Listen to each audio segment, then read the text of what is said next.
Hello friends, तो आज की इस वीडियो में हम देखेंगे फ्यूचर परफेक्ट टेंस को और साथ ही साथ आप जो दो टेंस करने वाले हैं जिसमें से एक पहला है हमारे पास फ्यूचर कंटिन्यूअस टेंस और दूसरा हमारे पास है फ्यूचर परफेक्ट टेंस। पिछली क्लास में हमने फ्यूचर टेंस को स्टार्ट किया था, इसमें सिंपल फ्यूचर टेंस हमने देखा था। आज हम देखेंगे इसे। आज हमारे पास दो है, इसमें सबसे पहले हमारे पास है फ्यूचर इम्परफेक्ट टेंस और हम जानते हैं कि फ्यूचर इम्परफेक्ट टेंस का हम बोल सकते हैं फ्यूचर कंटिन्यूअस टेंस।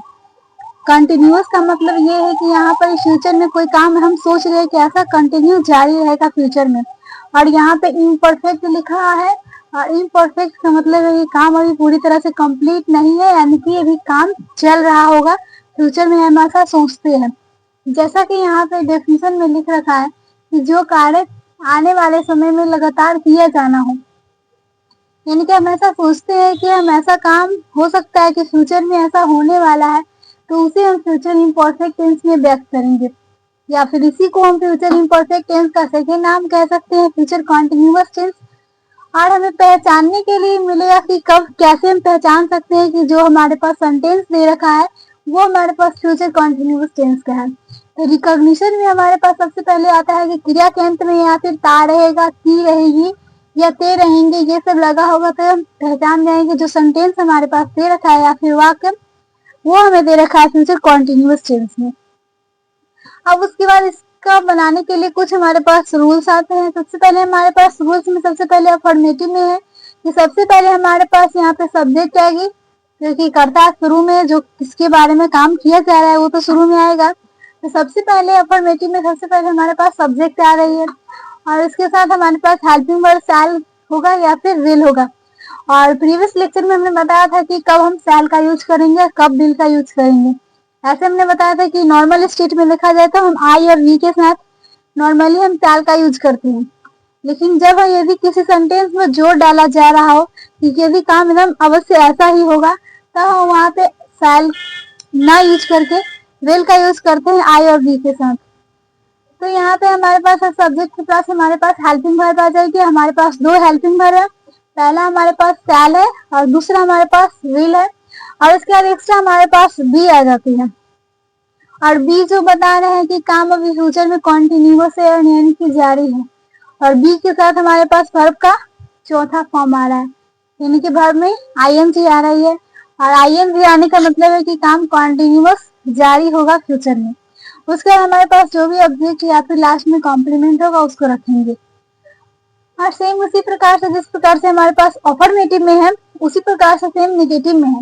निगेटिव में सबसे पहले हमारे पास सब्जेक्ट आएगी और सब्जेक्ट के बाद हम शैल और विल का यूज करेंगे, और विल के बाद हमारे पास नॉट आएगी और नॉट के बाद हम विल का यूज कर बी का यूज करेंगे। जैसा कि हम यहाँ पे लिख सकते हैं, इसको हम नॉट में पहले लिखेंगे और नॉट के बाद हम बी का यूज करेंगे, और उसके बाद हमारे पास बिफोर आ जाएगी।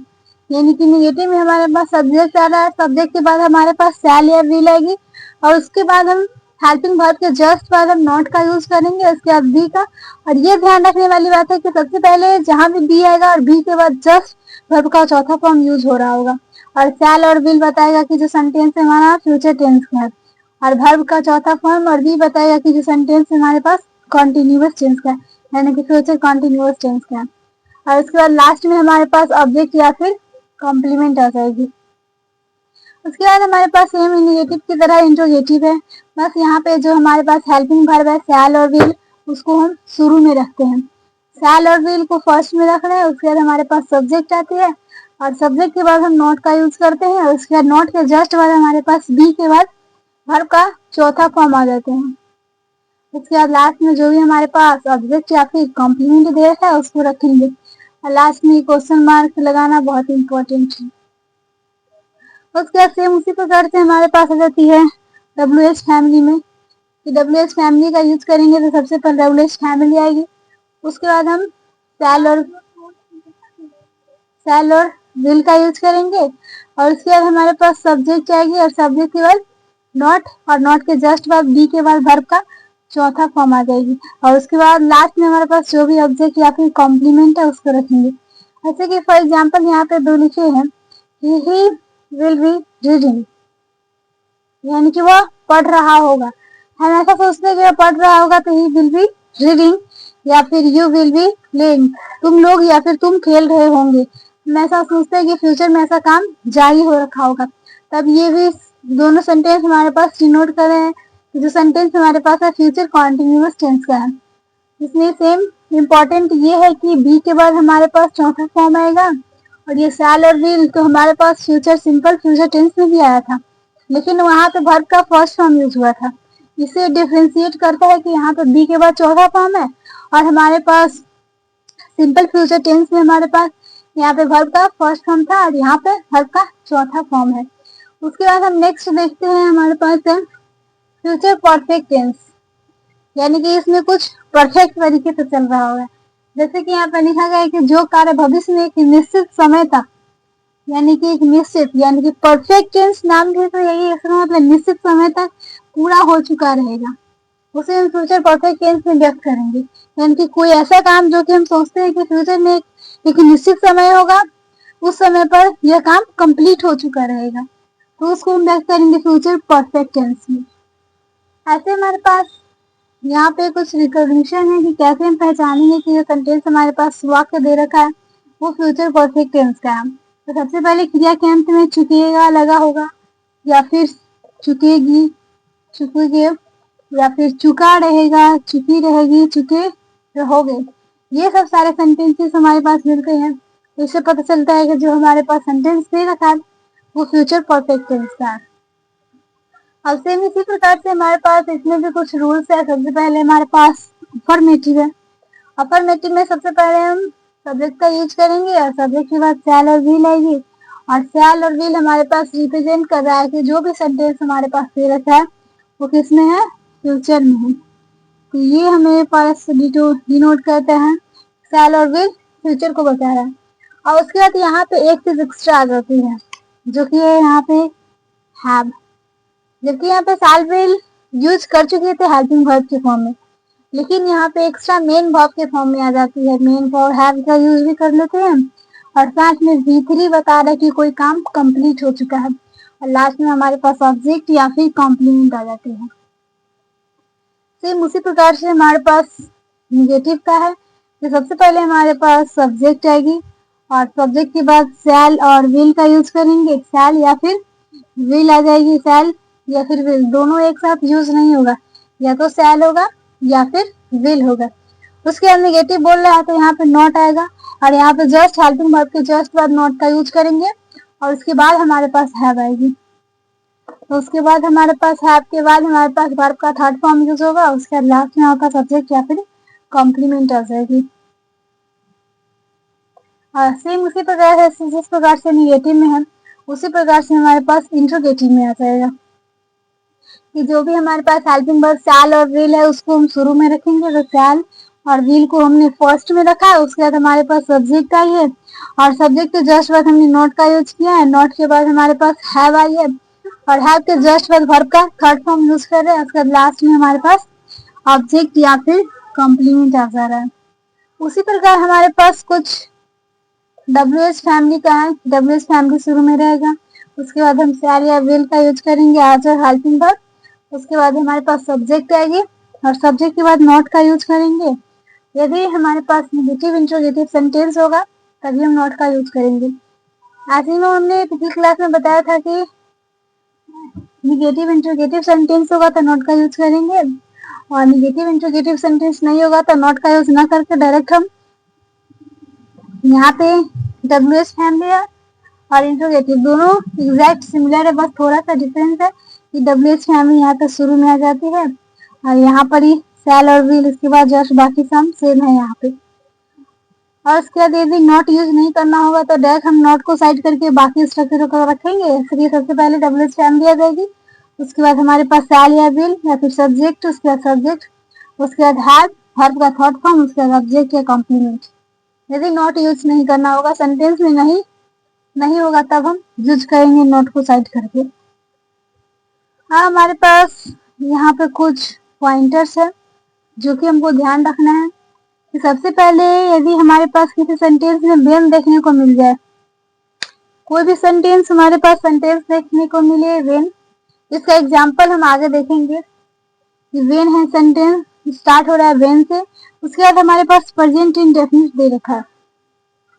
जैसे कि पिछली क्लास में हमने कुछ सिंपल फ्यूचर टेंस पर इससे रिलेटेड कुछ क्वेश्चंस किए थे, उसी प्रकार से ये पॉइंटर्स है कि हमेशा जब हमारे सेंटेंस में वेन देखने को मिले और वेन के बाद जस्ट हमारे पास प्रेजेंट इंडेफिनिट है, उसके जस्ट बाद हम फ्यूचर परफेक्ट यूज करेंगे। ये पॉइंटर्स इंपॉर्टेंट है और ये बोर्ड एग्जाम में या फिर कॉम्पिटिटिव एग्जाम में बहुत ज्यादा पूछे जाते हैं। उसके बाद यहाँ पे सेकेंड नंबर में है कि जब भी हमारे पास फ्यूचर परफेक्ट से सेंटेंस स्टार्ट हो रहा हो और फ्यूचर परफेक्ट शुरू में स्टार्ट हो रहा है, उसके बाद हमारे पास बिफोर दे रखा है, बिफोर, उसके बाद हम यूज करेंगे प्रेजेंट इंडेफिनिट टेंस। लास्ट में हमारे पास प्रेजेंट इंडेफिनिट टेंस आ जाएगी। यानी कि यहाँ पे दो चीजें इंपॉर्टेंट है, पहला हमारे पास वेन है और दूसरा हमारे पास बिफोर है। यानी कि वेन और बिफोर को ध्यान देने वाली बात है कि सबसे पहले वेन आएगा, तो वेन के बाद यदि प्रेजेंट इंडेफिनिट आ रहा है तो हम फ्यूचर इंडेफिनिट करेंगे। जैसे क्वेश्चन इस तरह से बन सकता है कि हमारे पास सेंटेंस में वेन दे दिया गया या फिर यहाँ पे हमारे पास फिल इन द ब्लैंक्स दे दिया प्रेजेंट इंडेफिनिट का, उसके बाद आगे हमारे पास कुछ सेंटेंस लिखा गया जो कि फ्यूचर परफेक्ट में है।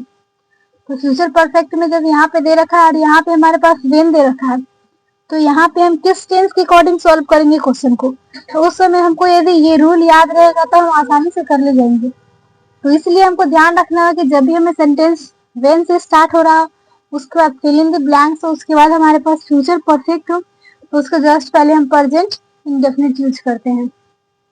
और सेम उसी प्रकार से यदि हमारे पास वेन के बाद प्रेजेंट इंडेफिनिट दे रखा, उसके बाद फिल इन द ब्लैंक्स हो, तो उसके बाद हम फ्यूचर परफेक्ट का यूज करेंगे। और सेम एग्जैक्ट रूल यहाँ पर भी काम आ जाएगा, जैसे कि बिफोर के जस्ट पहले हम यूज करते हैं फ्यूचर परफेक्ट और बिफोर के जस्ट बाद हम यूज करते हैं प्रेजेंट इंडेफिनिट।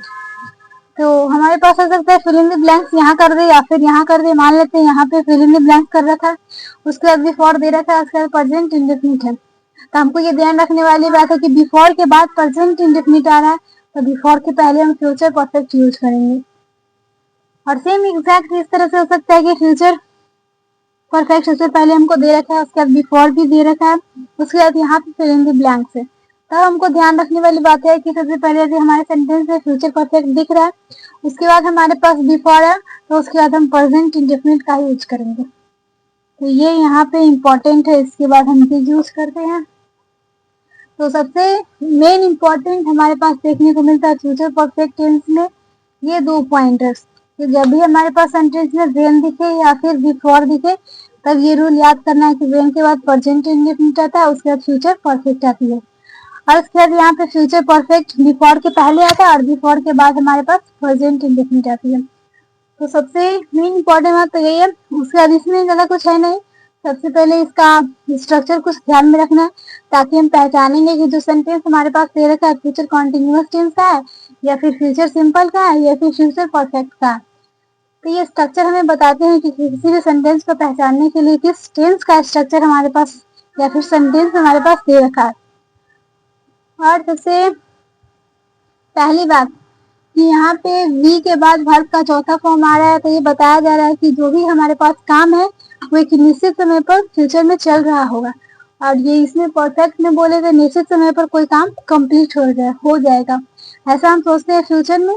तो समरी बस इसका यही है कि सबसे पहले ध्यान रखने वाली बात है कि स्ट्रक्चर में सबसे पहले सब्जेक्ट आएगा और सब्जेक्ट के बाद हेल्पिंग वर्ब आएगी, और हेल्पिंग वर्ब में हमारे पास शैल और विल आ रही है जो कि फ्यूचर को डिनोट करता है।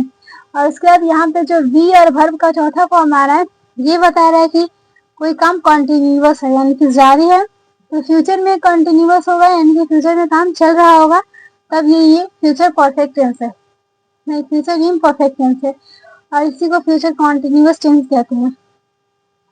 और यहाँ पे दो एग्जाम्पल है, और इसमें जस्ट ये है कि यहाँ पर ये एक एक्स्ट्रा चीज याद आ रही है स्ट्रक्चर में कि सब्जेक्ट के बाद शैल और विल तो है ही, लेकिन ये बोल रहा है कि काम एक निश्चित समय पर कंप्लीट हो जाएगा।